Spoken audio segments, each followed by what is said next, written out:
Shalom Jemaat Tuhan, puji Tuhan. Hari ini kita masih dapat beribadah meskipun secara online. Bulan ini kita memasuki tema Significant Life. Kiranya di sepanjang bulan ini kita akan diperlengkapi untuk dapat memiliki kehidupan yang semakin berdampak. Bagi Anda yang baru pertama kali ini bergabung bersama dengan kami ucapkan welcome home. Dan agar kita dapat selalu terhubung, Anda dapat mengikuti atau subscribe akun YouTube GMS Jawa Tengah DIY dan memfollow IG kami GMS Semarang. Jika Anda memiliki pergumulan dan perlu dukungan doa, atau jika Anda belum memiliki komunitas rohani, silakan menghubungi kami melalui nomor WhatsApp 08 222 3000 390. Memberikan persembahan adalah bagian dari ibadah kita. Bagi Bapak Ibu Saudara yang akan memberikan perpuluhan atau persembahan ucapan syukur, dapat melakukannya melalui transfer bank ke nomor seperti yang ada di layar, atau dapat juga memberikannya dengan cara scan QR Code melalui aplikasi dompet digital yang Anda miliki. Bagi jemaat yang rindu terlibat di dalam proyek pembangunan gedung GMS Semarang, dapat memberikannya melalui transfer ke nomor rekening seperti di layar dengan menambahkan nominal Rp1 pada nominal transfer yang Anda berikan. Dan sebelum mengikuti ibadah pada hari ini, mari kita satukan hati di dalam berdoa. Tuhan Yesus, kami bersyukur hari ini kami masih boleh beribadah bersama meskipun secara online. Biar kiranya Engkau melawat kami dengan kuasa dan kasih-Mu, dan biar ibadah hari ini menyukakan hati-Mu. Terima kasih Tuhan, di dalam nama Yesus kami berdoa. Amin. Selamat beribadah, Tuhan Yesus memberkati.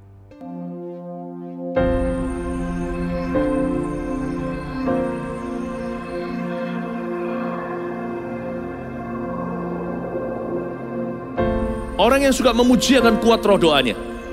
Orang yang berdoa pasti berakhir memuji. Karena Allah bertata di atas pujian. Siapa memuji, Allah mengatasi hidupnya.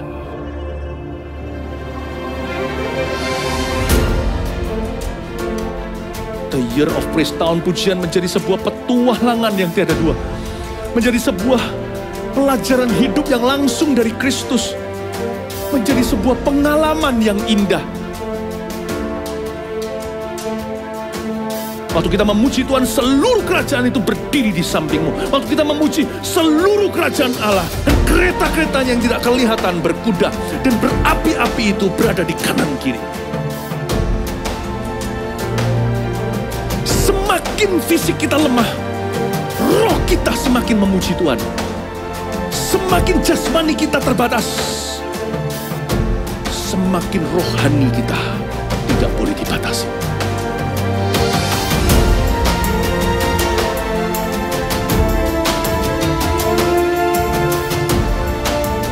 Welcome to the Year of Praise and Provision. Mari kita mengizinkan Tuhan merajut rancangan yang belum pernah kita bayangkan.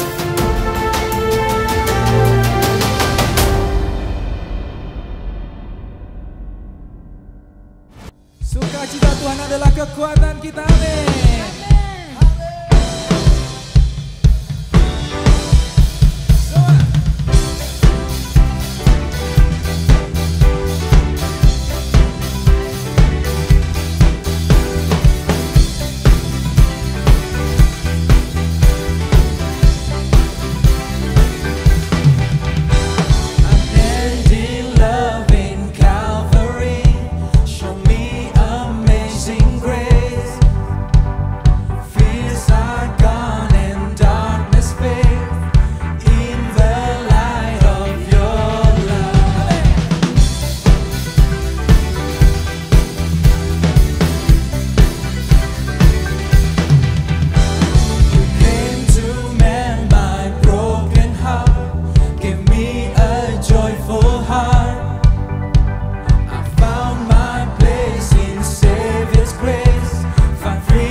setia Tuhan.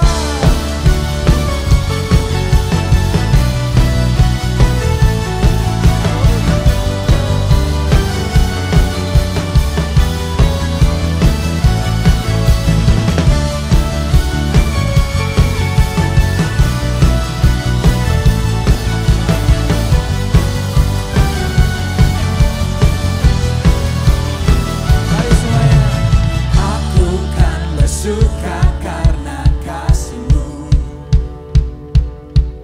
menari memuji kebesaran-Mu, karena Kau yang terhebat, Kau layak ditinggikan. Jiwaku pun bersorak sebab Engkau Allah yang setia dan benar, tak pernah tinggalkanku, selalu bersamaku. Yesus, Kau sumber kekuatan, ku hidup untuk menyenangkan-Mu.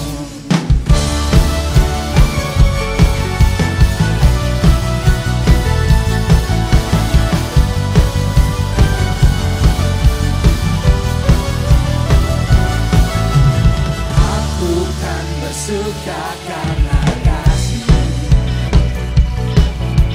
menari memuji kebesaran-Mu, karena Kau yang terhebat, Kau layak ditinggikan. Jiwaku pun bersorak sebab Engkau Allah yang setia dan benar, tak pernah tinggalkanku, selalu bersamaku. Yesus, Kau sumber kekuatan, ku hidup untuk menyenangkan-Mu. Oh, Kau Allah yang setia,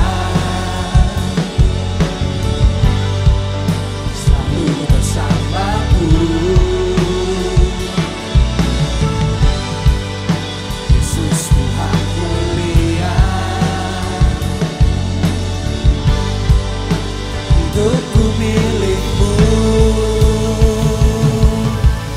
Allah yang setia dan benar, tak pernah tinggalkanku, selalu bersamaku. Yesus, Kau sumber kekuatan, ku hidup untuk menyenangkan. Allah yang setia dan benar, setia dan benar, pernah tinggalkanku, selalu bersamaku. Yesus, Kau sumber kekuatan, ku hidup untuk menyenangkan-Mu.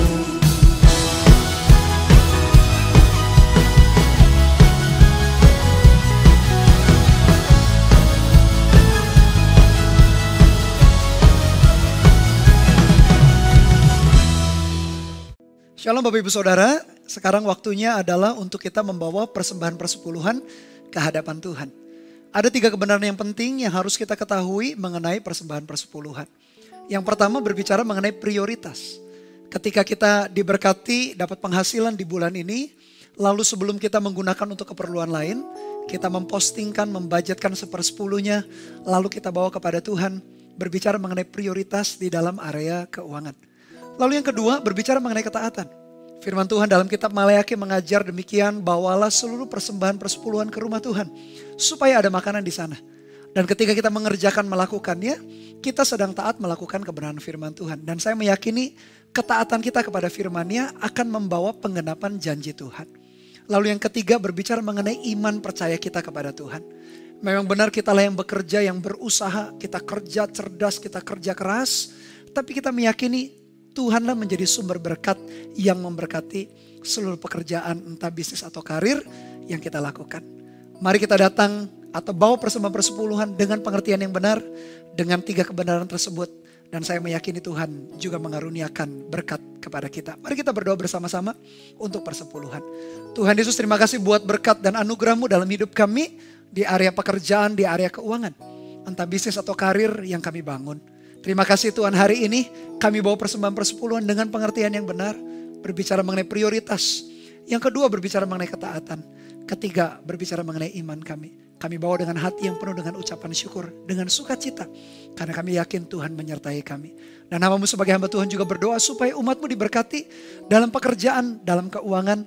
Mereka pun mengalami kemurahan Tuhan, anugerah Tuhan menyertai. Di dalam nama Tuhan Yesus kami berdoa dan mengucap syukur. Haleluya. Amin. Selamat memberi, Tuhan Yesus memberkati.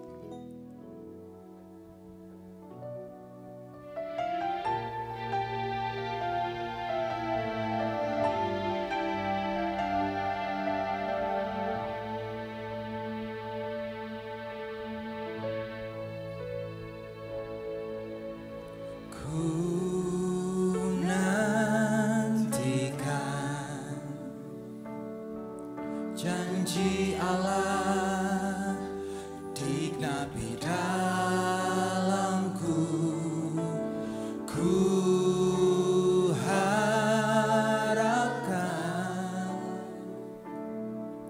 yang terbaik terjadi di dalamku.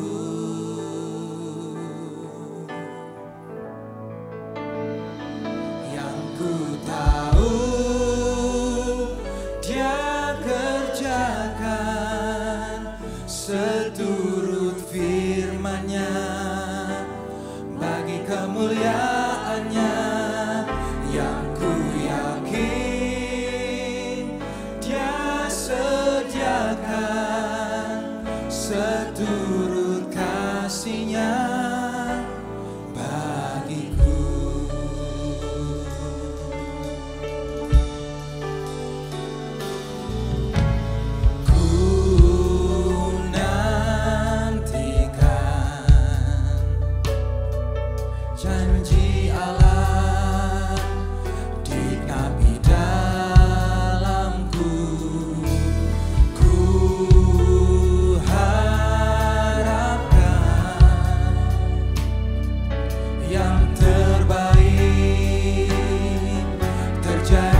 bagi kemuliaannya yang ku yakin Dia kerjakan. Amin. Seturut kasih-Nya bagiku. Mari angkat tanganmu, nyatakan yang ku tahu Dia kau kerjakan. Amin.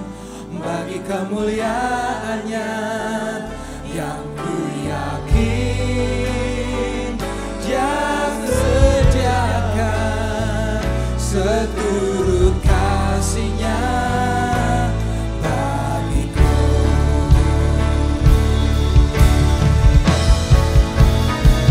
Yang ku tahu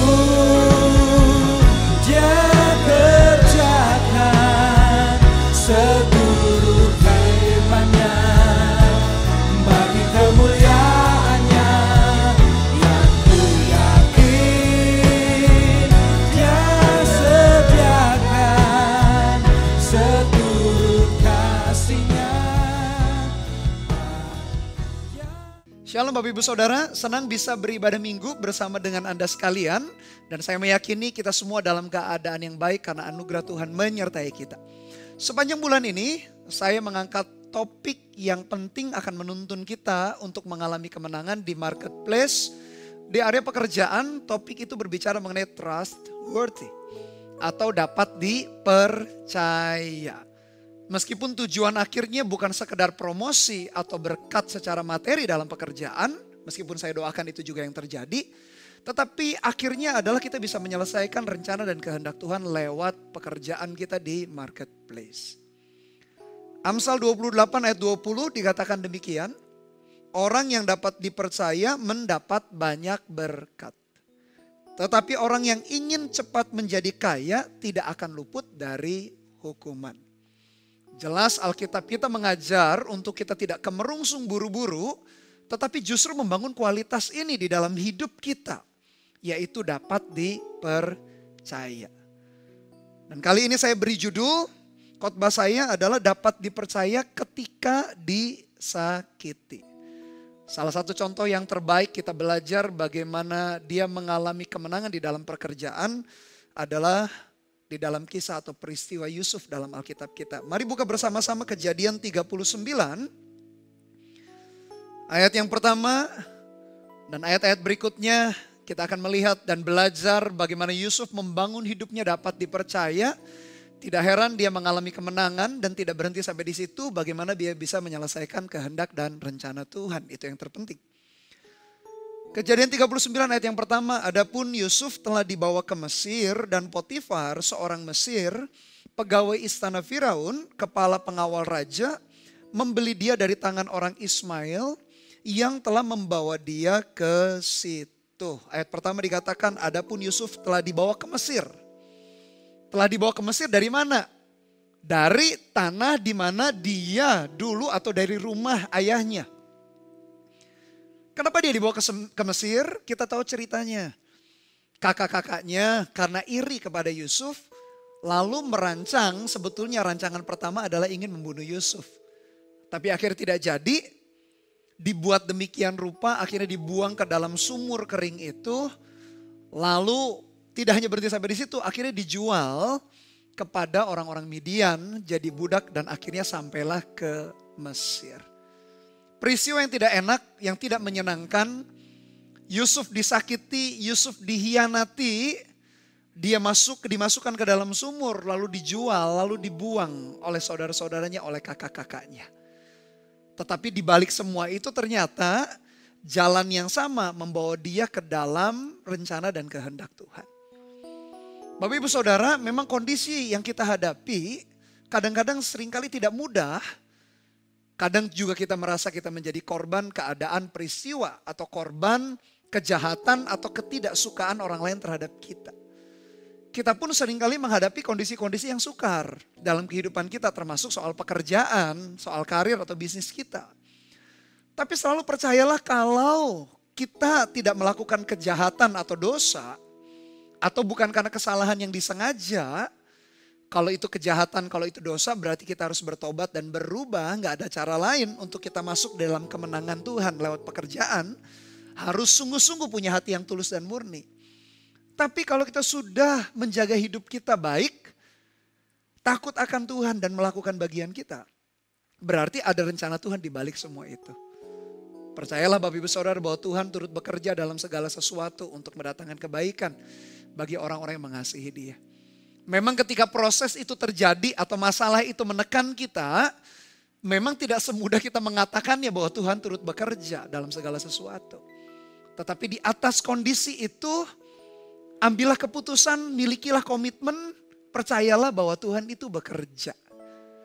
Kita meyakini bahwa di balik peristiwa yang buruk sekalipun seperti yang Yusuf alami, justru di jalan yang sama dia dibuang. Di jalan yang sama dia menjadi budak. Di jalan yang sama seharusnya dia dibunuh. Di jalan yang sama justru membawa dia kepada jalan rencana dan kehendak Tuhan digenapi.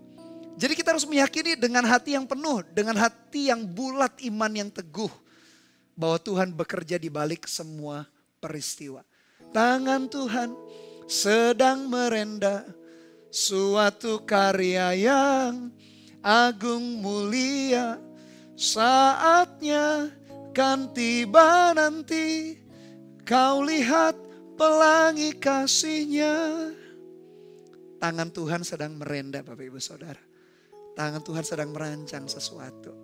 Hari ini kalau kita nggak bisa melihat rancangan Tuhan, percaya saja di dalam hati kita bahwa Dia nggak pernah meninggalkan dan membiarkan kita. Jadi kondisi yang disakiti, kondisi yang dihianati Yusuf alami. Tapi ternyata kita melihat dia nggak berhenti, dia nggak putus asa. Dia membangun hidupnya untuk menjadi seseorang yang dapat dipercaya. Ayat 2 dimulai dengan kata tetapi. Ayat yang pertama dimulai dengan kata adapun. Menjelaskan bagaimana kesukaran, ketidakenakan, dihianati, disakiti. Tetapi ayat yang kedua, kata tetapi berbicara mengenai sesuatu yang kontradiksi atau berlawanan. Apa yang berlawanan meskipun dia dibuang, Tuhan menyertai Yusuf. Sehingga ia menjadi seorang yang selalu berhasil dalam pekerjaannya. Maka tinggallah ia di rumah tuannya, orang Mesir itu. Siapa tuannya? Potifar. Siapa Potifar? Kepala pengawal raja. Yusuf yang adalah budak gak punya harga. Gak punya hak maksudnya. Tiba-tiba dia ketemu dengan seseorang yang penting. Bahkan yang sangat penting di kerajaan Mesir. Di bangsa Mesir. Yaitu Potifar. Bagaimana koneksi itu bisa terjalin? Bukan karena Yusuf yang cari-cari koneksi. Bukan Yusuf yang berusaha dengan kekuatannya. Seolah-olah kebetulan, yang tidak kebetulan Yusuf yang dari bawah posisinya, dialah budak, tiba-tiba ketemu dengan seorang pejabat. Tidak disangka-sangka. Bukan rekayasa manusia. Bukan mencari-cari, mencari koneksi sana dan koneksi sini. Tidak ada yang salah mencari koneksi. Asal dilakukan dengan cara-cara yang sehat, wajar dan benar dan sikap hati yang tulus. Boleh saja. Tapi perhatikan Bapak Ibu Saudara. Kata tetapi menunjukkan sesuatu yang kontradiktif. Dunia, lingkungan boleh merancang sesuatu yang buruk. Kita disakiti, dihianati. Tetapi Tuhan menyertai sehingga terjadinya divine connection. Akhirnya Yusuf kenal dengan seseorang yang penting. Dan dari situlah Yusuf terus melanjutkan karirnya, membangun pekerjaannya, membangun kehidupannya, berkembanglah dia. Yang merancang adalah Tuhan sendiri, adanya koneksi. Dikatakan tetapi Tuhan menyertai Yusuf. Penyertaan saya percaya berbicara mengenai yang pertama, kemurahan. Kalau Tuhan menyertai kita, pasti ada kemurahan demi kemurahan yang kita temukan atau kita peroleh. Yang kedua, penyertaan Tuhan berbicara mengenai perlindungan. Saya meyakini dilindunginya lah kita dari orang-orang yang jahat, dari kuasa kegelapan, dari peristiwa-peristiwa buruk. Meskipun peristiwa buruk bisa terjadi dalam hidup kita, tapi ingat di balik semua itu Tuhan turut bekerja. Dan penyertaan saya meyakini yang ketiga berbicara mengenai berkat. Jadi setiap kali Alkitab berbicara mengenai penyertaan Tuhan atau Tuhan menyertai Yusuf dan saya berdoa Tuhan menyertai Bapak Ibu Saudara dengan saya di marketplace, berbicara mengenai kemurahan. Atau kemurahan hati Tuhan, kemurahan hati orang lain kita bisa alami dalam hidup kita. Berbicara mengenai perlindungan dan berkat.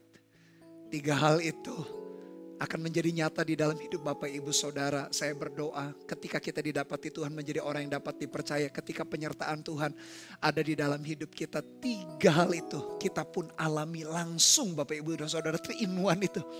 Berbicara penyertaan Tuhan, berbicara mengenai perlindungan, berkat, kemurahan. Penyertaan Tuhan berbicara mengenai perlindungan, berkat, kemurahan. Biarkan itu yang terus ada di dalam hidup kita. Itulah yang membawa kita berjalan semakin naik dan bukan turun. Karena Tuhan menyertai Yusuf tadi dalam ayat yang kedua, maka ia selalu berhasil dalam pekerjaan. Apakah otomatis Tuhan menyertai kita selalu berhasil? Apakah itu berarti bahwa hanya Tuhan saja yang melakukan dan kita do nothing atau tidak melakukan apa-apa? Kita bersyukur Alkitab kita konsisten. Satu dengan yang lain saling melengkapi. Di satu perikop, satu kejadian, satu peristiwa. Di bagian Alkitab yang lain diteguhkan. Diceritakan prinsip demi prinsip yang lain yang tidak bertentangan, bertolak belakang. Untuk supaya kita bisa memahami secara utuh. Lalu kenapa Yusuf selalu berhasil dalam pekerjaan? Saya meyakini dan kita harus yakin. Ada kerjasama antara Tuhan, penyertaannya, dan apa yang kita lakukan sebagai bukti tanggung jawab kita dalam hidup kita. Dan kalau kita perhatikan apa sih kalau begitu yang Yusuf lakukan sehingga dia berhasil dalam pekerjaan. Alkitab kita mengajar dalam kitab yang lain, dalam kitab Amsal 22 ayat 29 dikatakan demikian. Pernahkah engkau melihat orang yang cakap dalam pekerjaannya? Di hadapan raja-raja ia akan berdiri, bukan di hadapan orang-orang yang hina. Dari prinsip ini kita mengerti bahwa orang yang cakaplah yang bisa berhasil dalam pekerjaan. Biarkan ayat Amsal 22 ayat 29 melengkapi apa yang ditulis mengenai cerita Yusuf. Dan kita bisa belajar ternyata Yusuf menjadi orang yang cakap. Meskipun Amsal 22 ayat 29 tidak langsung menunjuk kepada kehidupan Yusuf. Itu menjadi prinsip kebenaran yang siapapun lakukan. Mau Yusuf, mau Daniel dalam Alkitab kita atau mau kita ketika kita melakukan. Akan berujung di nasib yang sama tanda petik. Yaitu keberhasilan di dalam pekerjaan. Ketika kita menjadi orang yang cakap. Dalam Alkitab bahasa Inggris New King James Version. Amsal 22 ayat 29 dikatakan demikian. Do you see a man who excels in his work? He will stand before kings. He will not stand before unknown men. Muncul kata excels atau excellent itu. Excels kalau kita pelajari selalu terkandung ada 2 kualitas. Yang pertama skillful, terampil. Yang kedua diligent atau rajin. Selalu ketika kita berbicara mengenai excellent, selalu ada skillful, ada keterampilan. Dan ada sifat rajin. Ada hati, ada karakter di sana. Saya jadi teringat ketika Tuhan memilih Daud pun, Mazmur 78 ayat 72 dikatakan mengenai Daud. Ia atau Daud mengembalakan mereka atau bangsa Israel dengan ketulusan hati. Dan menuntun mereka dengan yang kedua kecakapan tangan. Selalu Bapak Ibu Saudara, kalau kita perhatikan cerita-cerita di Alkitab. Mau itu Yusuf yang tadi kita sedang berbicara, yang saya sedang menjelaskan. Mau berbicara mengenai Daud tadi ditulis Mazmur 78 ayat 72. Mau itu Daniel di dalam Alkitab kita. Atau tokoh-tokoh Alkitab yang lain. Kenapa mereka berhasil? Memang benar karena penyertaan Tuhan. Tapi yang kedua dari sisi kita manusia. Dibutuhkan kecakapan, dibutuhkan respon tanggung jawab. Dan dari pihak kita selalu keterampilan, tangan yang terampil. Selalu yang kedua karakter yang penuh integritas atau kerajinan. Selalu diperlukan. Dengan perpaduan itu Bapak Ibu Saudara. Saya meyakini kita akan mengalami kemenangan di dalam pekerjaan kita. Meskipun Ending atau tujuan akhirnya bukanlah sekedar promosi. Bukanlah sekedar berkat keuangan yang kita terima lewat pekerjaan meskipun pasti kita akan alami. Tujuan akhirnya tetap menyelesaikan rencana dan kehendak Tuhan. Kita tahu cerita Yusuf. Cerita ini tidak asing. Bagaimana dia akhirnya dipakai Tuhan untuk menyelamatkan bangsa Mesir dari kelaparan. Bangsa Israel dari kelaparan. Bahkan bangsa-bangsa dari kelaparan. Ada tujuan akhir yang lebih besar. Daripada sekedar kita mengalami promosi saja. Meskipun saya berdoa itu pun yang Tuhan berikan dalam hidup Anda di dalam pekerjaan. Tapi ketika perpaduan ini ketemu penyertaan Tuhan. Dan kita melakukan bagian kita, tangan kita cakap, hati kita penuh integritas dan kerajinan. Boom, pasti kita mengalami kemenangan di dalam pekerjaan kita. Jadi pegang baik prinsip itu Bapak Ibu Saudara. Karena itu akan menuntun kita. Meskipun kondisinya tidak kondusif. Ingat Yusuf dikatakan Tuhan menyertai. Dan dia dibuatnya berhasil ketika dia dibuang, ketika dia disakiti, ketika dia dihianati. Jadi kondisi kita ketika kita terbuang, disakiti, dihianati pun. Kalau anugerah Tuhan ada dalam hidup kita dan kita lakukan bagian kita. Tetap kita bisa jadi orang yang dapat dipercaya. Dan hasilnya kemenangan dalam pekerjaan. Itu yang menjadi doa saya untuk Bapak Ibu Saudara sekalian alami. Ayat yang ketiga kita lanjut kisahnya Yusuf. Kejadian 39 ayat yang ketiga, setelah dilihat oleh tuannya bahwa Yusuf disertai Tuhan dan bahwa Tuhan membuat berhasil segala sesuatu yang dikerjakannya. Ayat 3 perhatikan, setelah dilihat oleh tuannya. Potifar mengamati cara kerja Yusuf. Potifar memperhatikan apakah Yusuf bertanggung jawab. Potifar sebagai atasan, sebagai tuan, mengamati, mengawasi.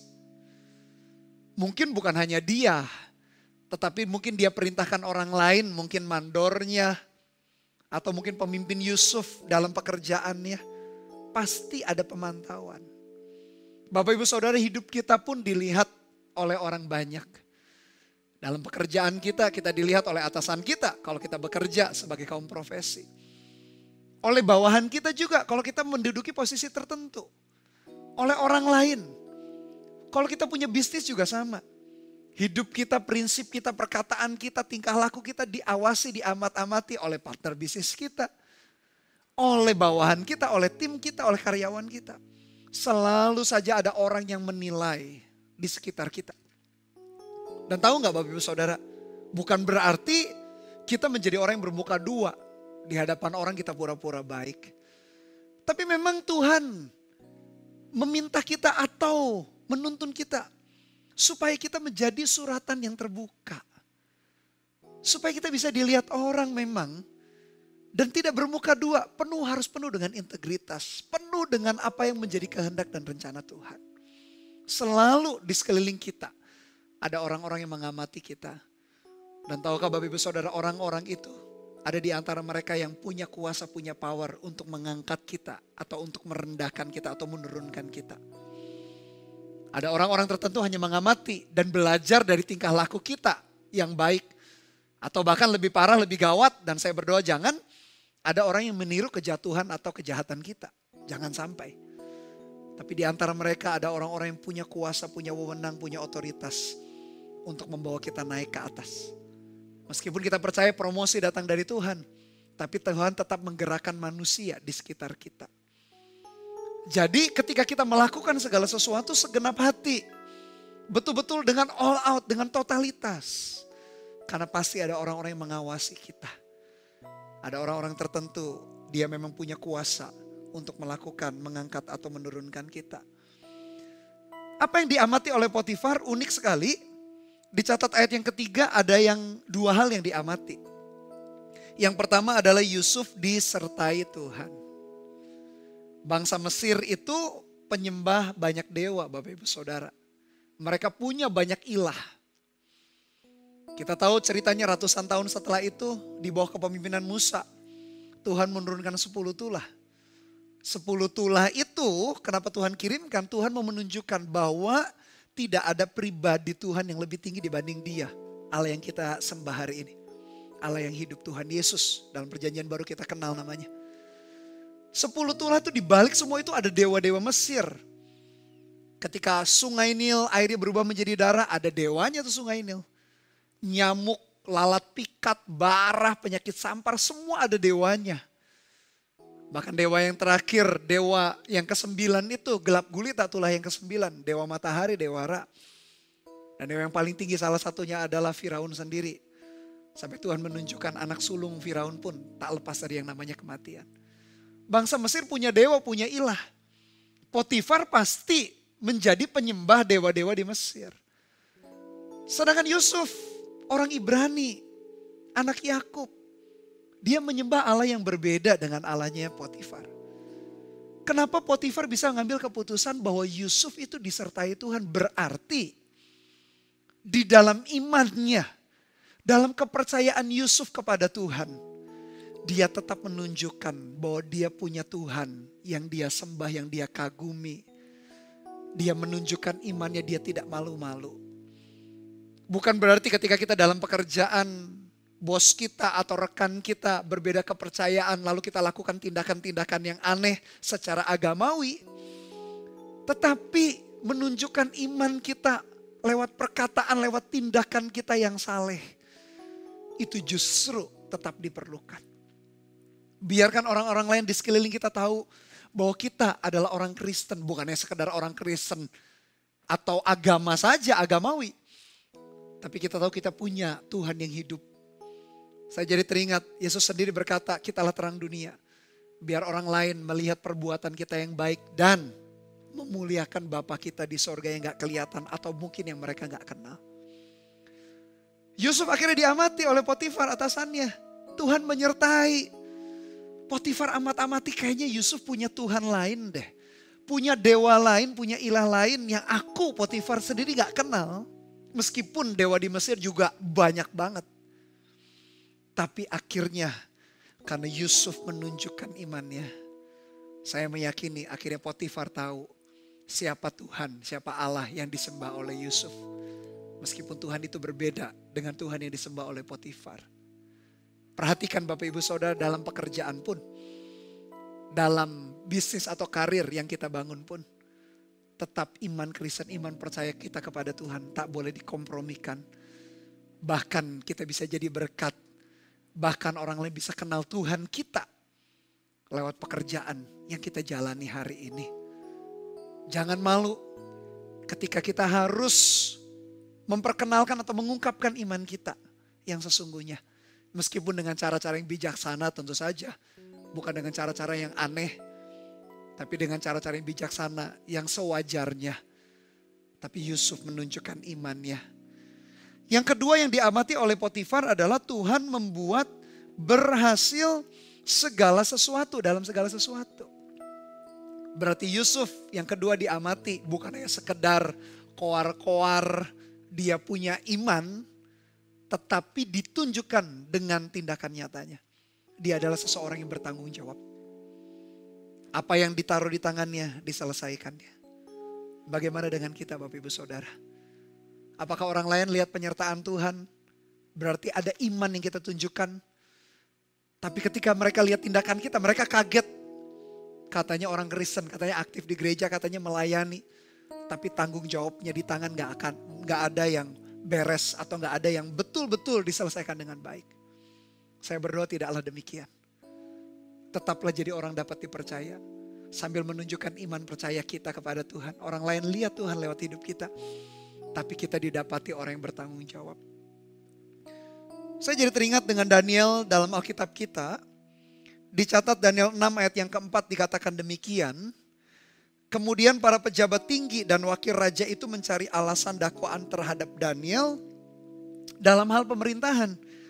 Tetapi mereka tidak mendapat alasan apapun atau sesuatu kesalahan sebab ia setia. Dan tidak ada didapati sesuatu kelalaian atau sesuatu kesalahan padanya. Yusuf, Daniel punya mental, punya sikap bertanggung jawab yang sama. Dan Potifar mengamati Yusuf. Bukan hanya mengamati imannya. Mengamati tindak tanduknya atau tingkah lakunya. Apakah dia bertanggung jawab atau tidak. Bapak Ibu Saudara, jangan kompromikan iman kita.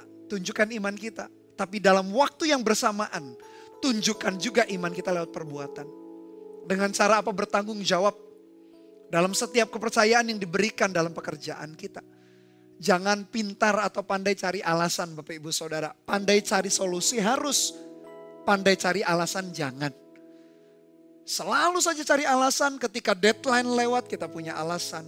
Pekerjaan kita tidak selesaikan sesuai dengan pesanan, ada alasan. Selalu saja pandai berbuat mencari alasan. Justru orang-orang tidak akan respect dengan kita. Tetapi di sisi yang lain ketika kita menunjukkan iman kita dan didapati kita bukan pandai membuat alasan, tapi pandai membuat solusi atau membuat jawaban, membuat pemecahan daripada masalah, justru orang-orang makin tahu bahwa kita bukan orang yang sembarangan. Kita betul-betul dapat dipercaya. Saya membayangkan Yusuf di tengah-tengah kondisi yang tidak mudah. Di negeri orang, statusnya waktu itu masih menjadi budak. Tapi dia membangun hidupnya menjadi orang yang dapat dipercaya meskipun kondisi tidak mudah yang dia hadapi. Lalu dikatakan Yusuf diberikannya kuasa. Selalu Bapak Ibu Saudara, Alkitab kita secara konsisten mengajari kita. Ketika kita setia perkara kecil, kita pasti setia perkara besar. Ketika kita benar dalam perkara kecil, tanggung jawab kecil, kita benar dalam tanggung jawab besar. Selalu ada hukum tabur tuai. Selalu apa yang kita tabur akan kita tuai suatu saat. Apa yang kita usahakan dengan segenap hati itu pun juga yang akan membuat kita atau membawa kita di dalam menuai hasil yang berlimpah-limpah. Selalu Alkitab kita tak pernah bohong. Kalau kita konsisten di dalam mengerjakan melakukannya, maka satu persatu janji Tuhan digenapi, dipenuhi di dalam hidup kita. Yusuf pun demikian diberikannya kuasa. Berbicara mengenai dia semakin dipercayakan perkara-perkara yang besar. Doa saya Bapak Ibu Saudara dalam hidup kita yang singkat dan sementara ini, biarkan Tuhan membawa kita dipercaya dalam hal-hal yang semakin besar. Bukan karena usaha kita hanya satu malam jadi saja. Tapi sepanjang hidup kita membuktikan karakter yang demikian. Kita membuktikan kualitas hidup yang demikian. Sehingga kita dibawanya di dalam promosi untuk menyelesaikan kehendak dan rencana Tuhan.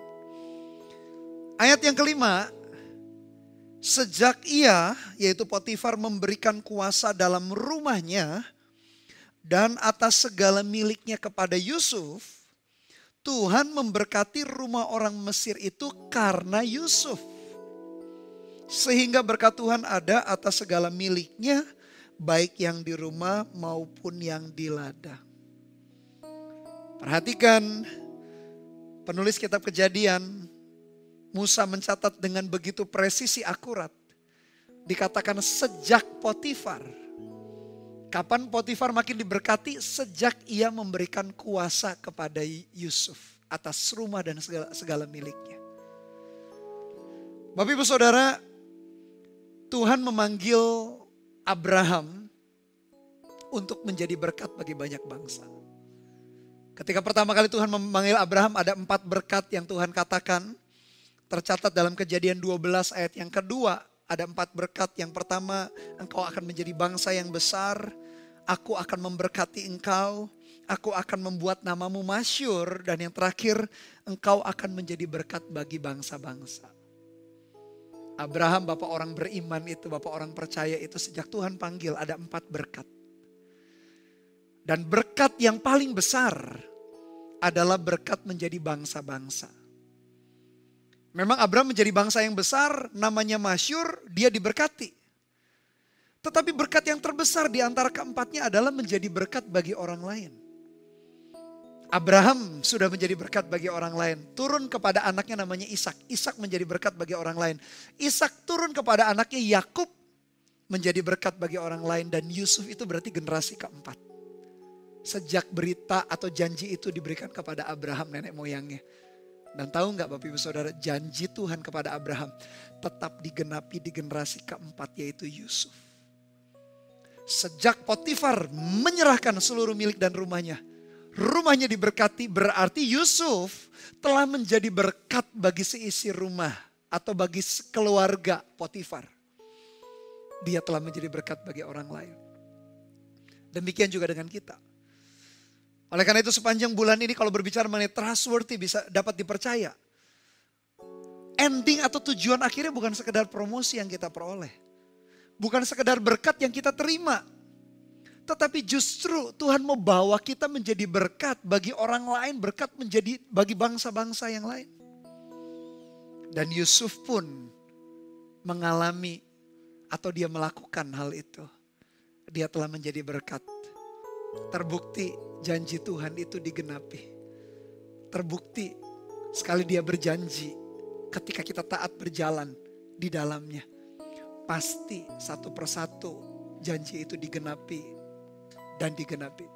Janjimu seperti fajar pagi hari yang tak pernah terlambat untuk bersinar. Perhatikan janji Tuhan itu seperti fajar. Janjimu seperti sungai yang mengalir. Dan ku tahu betapa dalam kasih-Mu. Kita tahu bahwa matahari fajar itu tak pernah terlambat kan. Demikian juga dengan janji Tuhan, gak pernah datang terlalu cepat. Gak pernah datang juga terlambat. Janji Tuhan pasti digenapi. Dan Yusuf mengalami itu. Dia mengalami janji terbesar itu. Menjadi berkat bagi orang lain. Menjadi berkat bagi bangsa-bangsa. Sebetulnya senada, seirama dengan apa Bapak Ibu Saudara? Dengan amanat agung. Matius 28. Pergilah jadikanlah bangsa muridku. Baptislah mereka. Ketika kita pergi beritakan Injil, memuridkan orang. Orang kenal Tuhan. Bukankah itu berkat terbesar? Berkat terbesar itu bukan hanya berkat materi. Bukan hanya kesehatan, kesembuhan. Berkat terbesar adalah mengenal pribadi dia. Dan Yusuf menjadi pelaku. Dia terlibat menjadi partner dengan Tuhan. Menjadi berkat bagi orang lain. Ayat yang ke-6 ditegaskan lagi. Segala miliknya diserahkannya kepada kekuasaan Yusuf. Dan dengan bantuan Yusuf. Ia tidak usah lagi mengatur apa-apapun. Selain daripada makanannya sendiri. Adapun Yusuf itu manis sikapnya dan elok parasnya. Ditegaskan ayat yang ke-6. Sejak diserahkan kepada Yusuf. Potifar tak perlu lagi ngatur apa-apa. Hebat sekali kualitas yang dimiliki oleh Yusuf. Saya berdoa Bapak Ibu Saudara, sebagai seorang pekerja, pegawai, kaum profesi, maupun sebagai seorang business owner, kita punya kualitas yang demikian. Begitu bertanggung jawabnya kita, sehingga segala sesuatu yang dipercayakan kepada kita semuanya beres. Dan beresnya tidak setengah-setengah, beresnya tuntas. Bahkan orang akan berdecak kagum, bukan sekedar orang supaya kita dapat menuai pujian orang. Tapi pada akhirnya kita bisa menjadi saksi hidup. Bagaimana kita betul-betul serius, sungguh-sungguh bekerja. Karena di balik semua itu Tuhan yang menuntun, Tuhan yang menjadi motivasi, Tuhan yang menjadi alasan untuk kita melakukannya. Jadilah berkat bagi bangsa-bangsa Bapak Ibu Saudara. Ayat 7, selang beberapa waktu istri tuannya memandang Yusuf dengan birahi. Lalu katanya, marilah tidur dengan aku. Tetapi Yusuf menolak dan berkata kepada istri tuannya itu, dengan bantuanku, tuanku itu tidak lagi mengatur apa yang ada di rumah ini. Dan ia telah menyerahkan segala miliknya pada kekuasaanku. Bahkan di rumah ini ia tidak lebih besar kuasanya daripadaku. Dan tiada yang tidak diserahkannya kepadaku selain daripada engkau. Sebab engkau istrinya.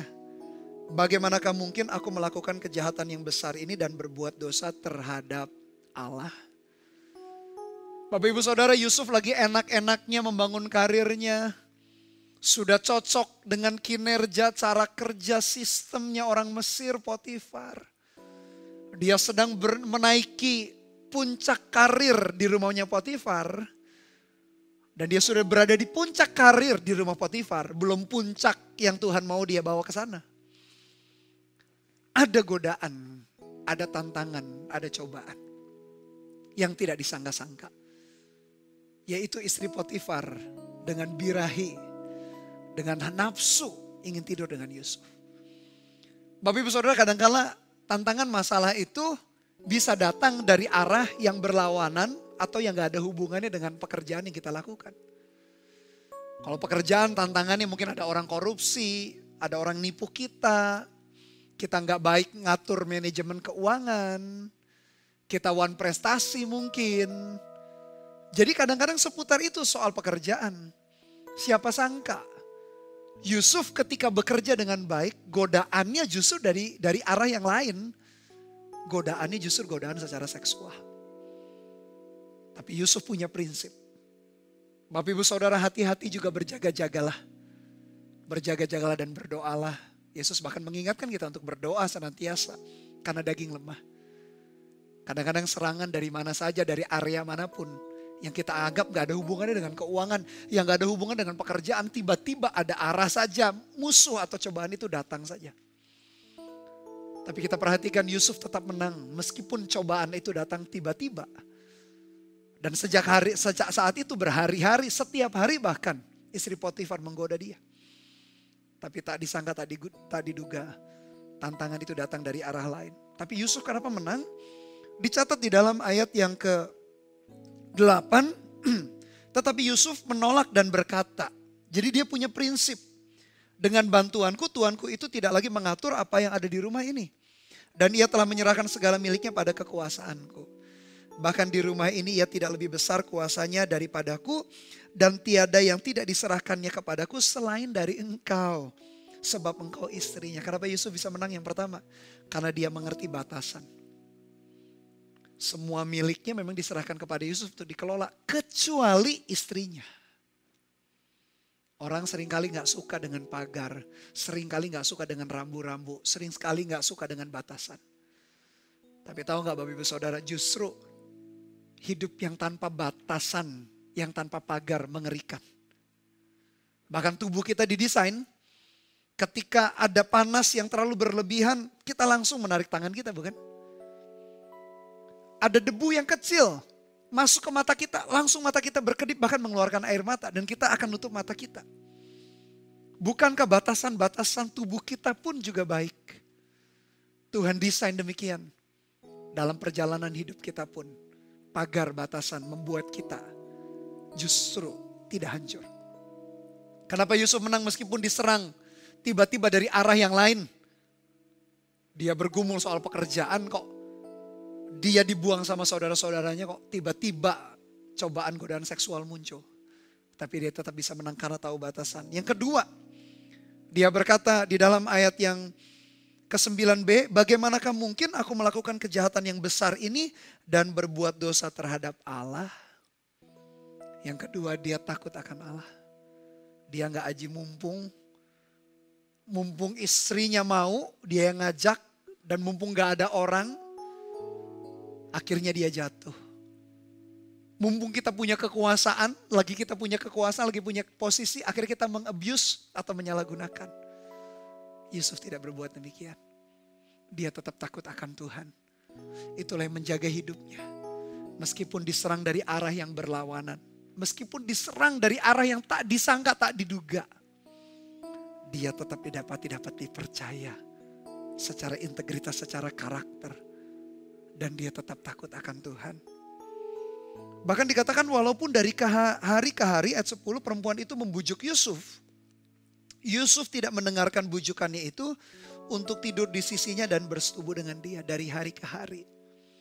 Saya jadi teringat Alkitab Perjanjian Baru mengingatkan kita dalam kitab Petrus.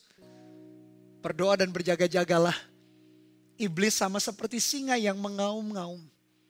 Mencari mangsa yang dapat ditelannya. Iblis berkeliling, dia menunggu saat kita lemah. Sehingga dia ingin menerkam kita di saat kita lemah. Ingat juga peristiwa Yesus ketika dicobai iblis 3 kali selesai Yesus berdoa berpuasa 40 hari 40 malam. Dicobai dengan 3 hal, mengubah batu menjadi roti. Menjatuhkan diri dari atas bait Allah dan disuruh menyembah iblis. Tuhan berkata ada tertulis, ada tertulis, dan ada tertulis. Dikatakan dalam salah satu kitab Injil sejak hari itu. Iblis selalu mundur, tapi sejak hari itu iblis terus mencari waktu. Untuk tetap menjatuhkan Yesus. Itulah pekerjaan iblis. Dan demikian juga istri Potifar. Dari ke hari mencoba membujuk Yusuf. Tapi Yusuf tetap pada pendiriannya. Pada suatu hari masuklah Yusuf ke dalam rumah untuk melakukan pekerjaannya. Sedang dari seisi rumah itu seorang pun tidak ada di rumah. Lalu perempuan itu memegang baju Yusuf sambil berkata, "Marilah tidur dengan aku." Tetapi Yusuf meninggalkan bajunya di tangan perempuan itu dan lari keluar. Ketika dilihat perempuan itu bahwa Yusuf meninggalkan bajunya dalam tangannya dan telah lari keluar, dipanggilnyalah seisi rumah itu lalu katanya kepada mereka, "Lihat, dibawanya kemari seorang Ibrani supaya orang ini dapat mempermainkan kita. Orang ini mendekati aku untuk tidur dengan aku, tetapi aku berteriak-teriak dengan suara keras. Dan ketika didengarnya bahwa aku berteriak sekeras-kerasnya, ditinggalkannyalah bajunya padaku lalu ia lari keluar. Juga ditaruhnya baju Yusuf itu di sisinya sampai tuan rumah pulang." Yusuf lari keluar. Kadang-kadang kita berpikir kalau kita lari dari masalah adalah sebuah sikap pecundang, loser. Kalau lari dari masalah sih jangan, justru masalah harus kita selesaikan. Lari menjauh dari dosa harus. Jadi kita harus bijaksana. Harus tahu kapan kita lari, kapan kita menyelesaikan. Lari dari masalah sih jangan. Setiap masalah minta hikmat Tuhan. Masalah jangan dibesarkan, jangan dikecilkan. Sesuai dengan size-nya minta hikmat Tuhan diselesaikan dengan bijaksana. Tapi kalau dosa, jangan coba-coba. Lari menjauh dari dosa. Lari kemana? Lari kepada kebenaran firman Tuhan. Lari kepada kehendak Tuhan. Lari kepada komunitas yang benar. Kadang-kadang kita berpikir lari menjauh. Sikap seorang pecundang atau loser. Tapi seringkali itulah jurus yang terbaik. Tetapi kadangkala setelah lari menjauh justru akibatnya kita difitnah. Akibatnya Yusuf difitnah. Ternyata memang tidak mudah di dalam perjalanan kehidupan. Sudah melakukan yang terbaik. Sudah mencoba melakukan apa yang memang ditugaskan dengan penuh tanggung jawab. Tidak mau tergoda untuk jatuh di dalam dosa. Tapi justru akhirnya tetap disakiti, tetap dihianati. Tapi perhatikan Bapak Ibu Saudara, dalam hal itu pun Yusuf tetap menjadi orang yang dapat dipercaya. Dia bukan hanya dapat dipercaya secara karakter, keterampilan, keahliannya. Tetapi secara karakter, integritasnya. Didapati ia tetap dapat dipercaya. Mau dia disakiti saudara-saudaranya, mau dia dibuang. Mau dia sudah meniti karir difitnah oleh istri Potifar, dia tetap dapat dipercaya. Kualitas inilah yang muncul, membuat dia mengalami kemenangan yang datang daripada Tuhan. Apa yang terjadi ayat 17? Perkataan itu jugalah yang diceritakan perempuan itu kepada Potifar, katanya, "Hamba orang Ibrani yang kau bawa kemari itu datang kepadaku untuk mempermainkan aku." Kita tahu ini bohong, fitnah. "Tetapi ketika aku berteriak sekeras-kerasnya, ditanggalkannya bajunya padaku lalu ia lari keluar." Baru saja didengar oleh tuannya perkataan yang diceritakan istrinya kepadanya. "Begini begitulah aku diperlakukan oleh hambamu itu, maka bangkitlah amarahnya." Ayat 20, ayat yang terakhir, lalu Yusuf ditangkap oleh tuannya dan dimasukkan ke dalam penjara. Tempat tahanan-tahanan raja dikurung, demikianlah Yusuf dipenjarakan di sana. Di tengah-tengah ketidakjelasan suasana informasi yang diterima oleh Potifar, sang pejabat itu, kepala pengawal itu, tetap loh ada interferensi Tuhan. Harusnya Potifar punya kuasa langsung membunuh Yusuf waktu itu, karena Yusuf adalah budak, orang Ibrani, bukan orang Mesir. Haknya beda. Tapi aneh, Potifar justru berbuat sesuatu yang menyelamatkan Yusuf. Meskipun dia marah, dikatakan ayat 19, dan menjebloskan Yusuf dalam penjara. Tapi justru penjara itu kalau kita lihat justru menyelamatkan Yusuf. Karena Potifar bisa saja langsung membunuhnya. Entah karena Potifar merasa Yusuf sudah berjasa selama sekian tahun bekerja di rumahnya. Rumahnya dan seisi ladangnya jadi berhasil. Entah karena Potifar merasakan jasa-jasanya Yusuf. Atau mungkin Potifar juga ingin menyelamatkan Yusuf. Mungkin dia rada gak percaya juga dengan istrinya. Mungkin saja meskipun tidak dicatat. Tapi kita bisa belajar. Justru ketika Yusuf masuk dalam penjara. Dia diselamatkan. Tanda petik. Dan di penjara itulah dia bisa ketemu dengan pejabat-pejabat yang lain. Tahanan-tahanan raja. Dan disitulah babak berikutnya Yusuf mengembangkan hidupnya. Dan di kisah-kisah berikutnya kita perhatikan benang merah yang sama. Yusuf menjadi orang yang dapat dipercaya. Dari kisah Yusuf di Kejadian 39 ini, ada 3 aplikasi penerapan yang kita bisa lakukan dalam hidup kita. Yang pertama, Bapak Ibu Saudara, pandang pekerjaan dari sudut pandangnya rencana Allah atau dari sudut pandangnya Tuhan. Jadi jangan hanya melihat pekerjaan, ya kita harus bekerja karena sudah dewasa, perlu uang untuk menghidupi keluarga kita atau kebutuhan kita sehari-hari. Tapi selalu melihat dari sudut pandang Allah. Karena hasil akhirnya bukan hanya sekedar promosi dan berkat atau promosi kenaikan jabatan atau berkat yang kita terima secara keuangan yang lebih. Tapi pada akhirnya menjadi berkat bagi bangsa-bangsa seperti yang Yusuf alami. Seperti janji Tuhan kepada generasi yang pertama Abraham.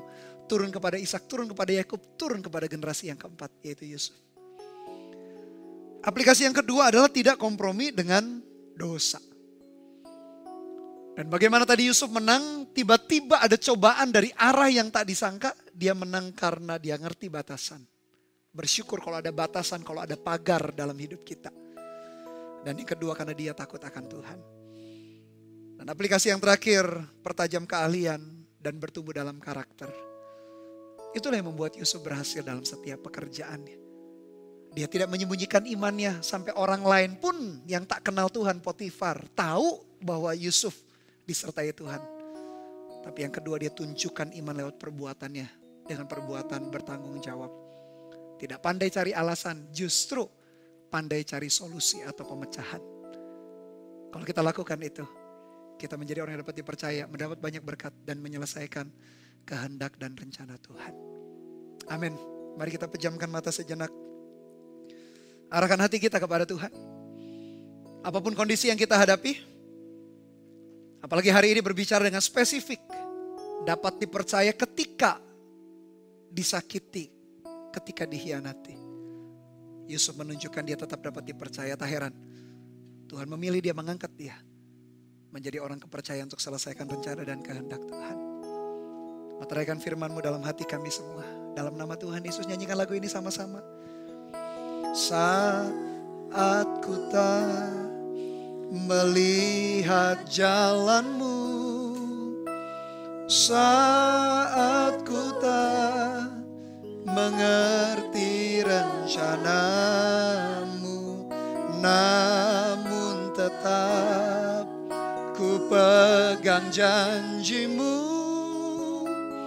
Pengharapanku hanya padamu. Dari awal katakan saat ku tak melihat, saat ku tak melihat jalan-Mu, saat ku tak mengerti rencana-Mu, namun tetap ku pegang janji-Mu.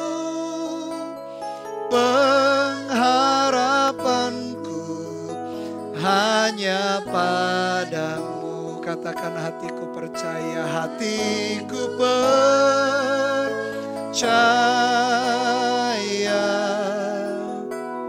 hatiku percaya,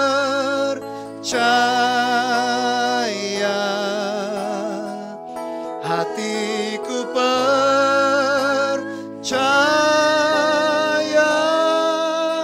selalu ku percaya. Katakan hatiku percaya, hatiku percaya,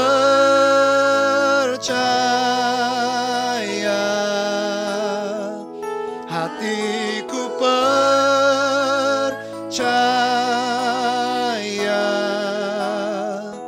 hatiku percaya, selalu ku percaya.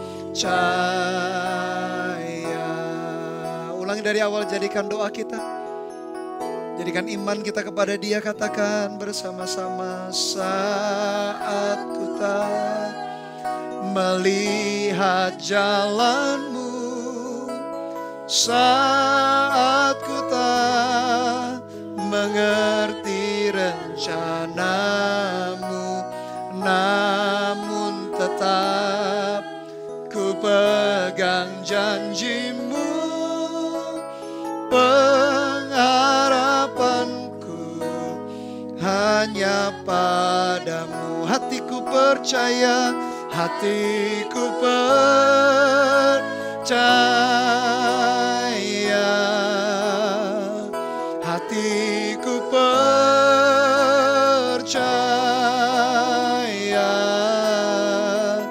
hatiku percaya, selalu ku percaya. Sekali lagi, hatiku percaya, hatiku percaya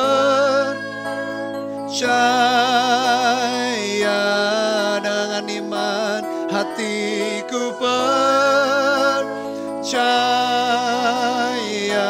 haleluya, hatiku percaya,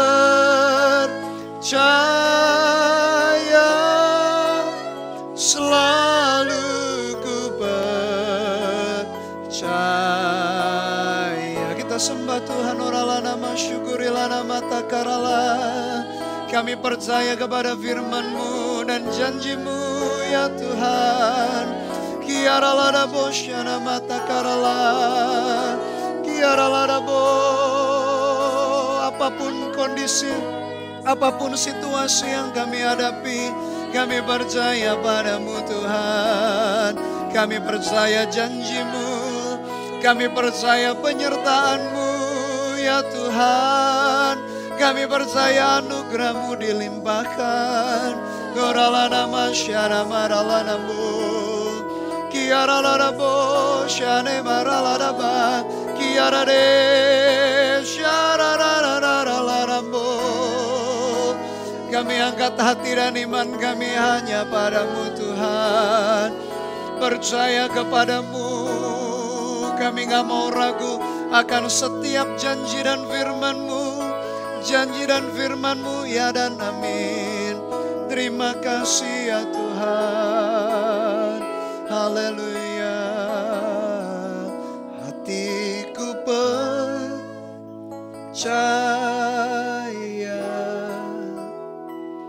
hatiku percaya, hatiku percaya,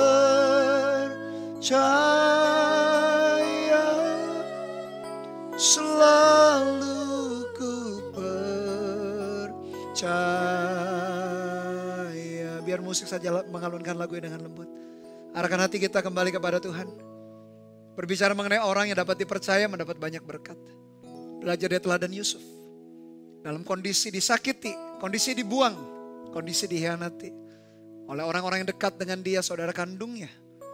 Bahkan dikhianati juga oleh istri tuannya. Tetapi dia terbukti membangun kehidupannya.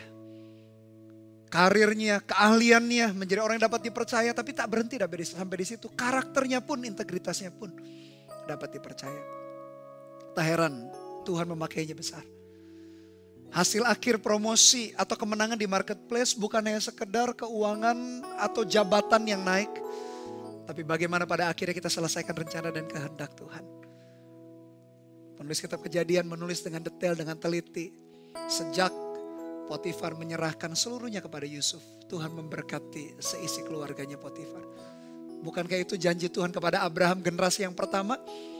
Bukan hanya membuat namanya besar, namanya masyhur, menjadi bangsa yang besar, diberkati. Bukan hanya 3 hal itu. Tapi terpenting Abraham dipanggil menjadi berkat bagi bangsa-bangsa. Dan berkat itu turun di generasi kedua, Ishak, generasi ketiga Yakub, dan generasi yang keempat Yusuf. Tuhan pun ingin pakai Bapak Ibu Saudara di marketplace. Berapa banyak yang sedang mengalami pergumulan dan Anda berdoa, Tuhan dalam kondisi yang gak mudah, tuntun aku menjadi dapat dipercaya sehingga bisa menyelesaikan kehendak dan rencanamu. Kalau mau taruh kedua tanganmu di dadamu, izinkan saya berdoa bagi Bapak Ibu Saudara. Tuhan melepaskan berkat anugerah-Mu atas jemaat-Mu, atas umat-Mu ya Tuhan. Apapun pekerjaan yang mereka sedang lakukan, entah bisnis atau karir, Tuhan tuntun mereka, bawa mereka dalam kemenangan di marketplace. Bukan tujuan akhirnya supaya dipromosi, mengalami kenaikan jabatan, kenaikan upah, atau kenaikan omset saja.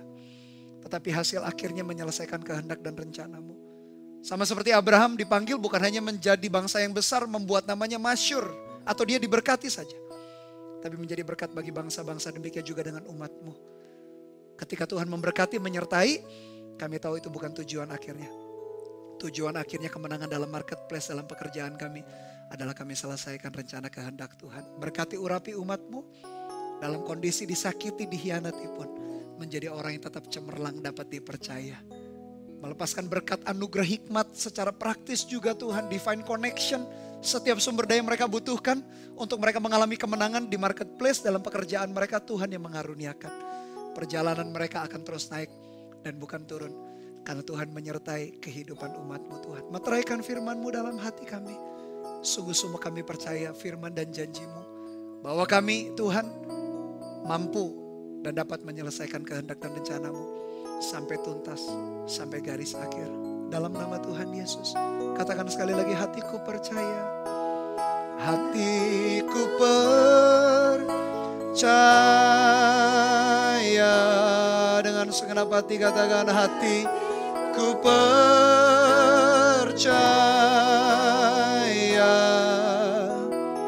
hatiku percaya,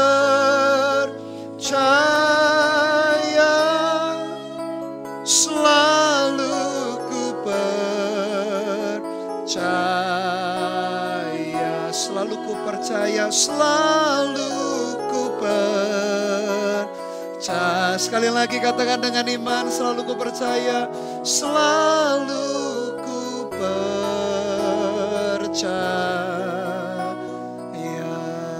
Berkati umat-Mu. Tuntun Tuhan apapun kondisi pekerjaan, entah bisnis atau karir, buat umat-Mu cemerlang, menyelesaikan kehendak dan rencana Tuhan. Di dalam nama Tuhan Yesus kami berdoa dan mengucap syukur. Haleluya. Amin. Doa saya Bapak Ibu Saudara, Anda terus menjadi orang yang dapat dipercaya. Bagaimana Tuhan tuntun di dalam promosi dalam marketplace atau kemenangan di marketplace.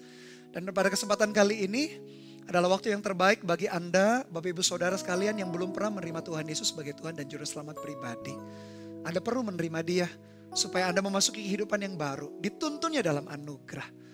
Kalau Anda mau menerima Dia sebagai Tuhan dan Juru Selamat, ikuti doa yang sederhana ini dengan segenap hati. Katakan demikian, Tuhan Yesus, saya menyadari saya adalah manusia yang berdosa. Ampuni, sucikan, kuduskan hidupku dengan darah-Mu yang kudus. Pada hari ini, dengan mulut aku mengaku, dengan hati aku percaya bahwa Engkau Tuhan Yesus sudah mati di atas kayu salib 2000 tahun lalu untuk menebus dosaku. Bangkit pada hari yang ketiga, terangkat ke sorga, dan duduk di sebelah kanan Bapa yang mulia. Hari ini aku menerima Engkau sebagai Tuhan dan Juru Selamat pribadi. Jadilah Tuhan, jadilah Raja atas hidupku. Mulai hari ini sampai selama-lamanya. Katakan di dalam nama Tuhan Yesus. Haleluya. Amin. Selamat bagi Bapak Ibu Saudara yang baru saja mengikuti doa tadi. Anda sedang memasuki kehidupan yang baru. Dan doa kami Anda terus bertumbuh di dalam Tuhan. Dan izinkan kami Gereja Mawar Sharon menjadi keluarga rohani, menjadi komunitas rohani untuk Anda terus dimuridkan. Anda bisa klik link video di atas ini, welcome home, supaya Anda bisa dituntun lebih lanjut. Mari satukan hati kita sekali lagi dalam berdoa. Kita akan akhiri ibadah kita hari ini. Terima kasih Tuhan buat ibadah hari ini. Kami bawa korban pujian, kami korban persembahan kami. Dan kami dengarkan apa yang menjadi kehendak-Mu lewat firman-Mu. Meteraikan itu. Dan bukan hanya menjadi pendengar saja, kami melakukan firman-Mu dalam kehidupan kami setiap hari. Terima kasih Tuhan, kami siap membawa berkat yang datangnya daripada Tuhan. Dan hamba-Mu sebagai hamba Tuhan berdoa dan mengutus setiap umat-Mu kembali ke marketplace. Biarkan mereka menjadi garam dan terang bagi dunia. Membawa orang-orang yang belum kenal Tuhan. Atau orang Kristen yang tak sungguh-sungguh hidupnya.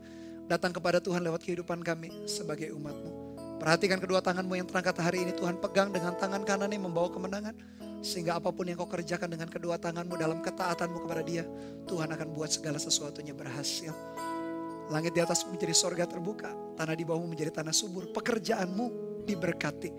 Baik bisnis atau karir yang kau sedang bangun. Biar kasih anugerah dari Allah Bapa, kasih setia dari Tuhan Yesus Kristus dalam persekutuan, pengurapan Roh-Nya yang kudus menyertai kita dari hari ini sampai selama-lamanya. Di dalam nama Tuhan Yesus Kristus yang diberkati Tuhan, katakan bersama-sama haleluya. Amin. Tuhan Yesus memberkati.